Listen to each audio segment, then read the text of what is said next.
Sky Media видео сангийн хүүхдэд зориулсан цэсний танин мэдхгүй булангаас хүлээн авч үзээрэй.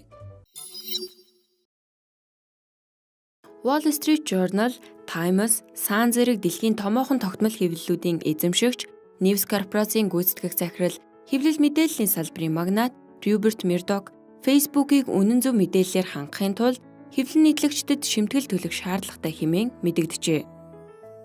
Энэхүү зарчим нь нийгмийн сүлжээнд хүндрэл учруулж буй үнэн бодит бус худал мэдээллийн тархалтыг бууруулна хэмээн тэрээр үзэж байна.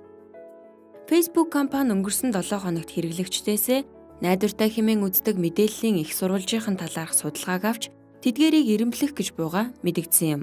Энэхүү судалгаагаар Murdoch-ийн тэргүүлдэг алдарт Times болон Sun зэрэг тогтмол хэвлэлүүд нь хангалтгүй үнэлгээ авсан юм. Murdoch-ийн үзэж буйгаар нийгмийн сүлжээнд мэдээлэл түгээж буй талууд нь кабелийн суваг бүхий операторууд тухайн сувагт хураамж төлдөгтэй адил хэвлэл нийтлэгчдэд шимтгэл төлөх ёстой гэжээ.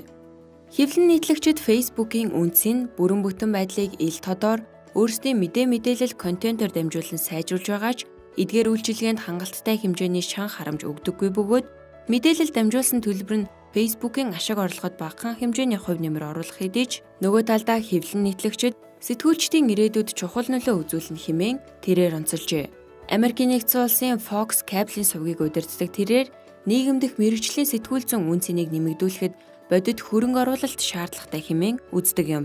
Google болон Facebook компаниуд шинээр гарч ирж буй зар сурталчилгааны дийлэнх хувиас их хэмжээний ашиг олдог нь үнэн бодит мэдээллийн их сурвалж бүхий тогтмол хэвлэлүүдэд ихээхэн хохирол учруулад байгаа юм.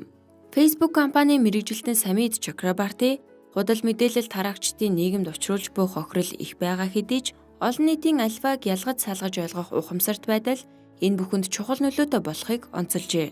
Facebook болон Google компаниуд Rupert Murdoch-ийн өгсөн дээрх саналд одоогоор хариулт өгөөгүй байна.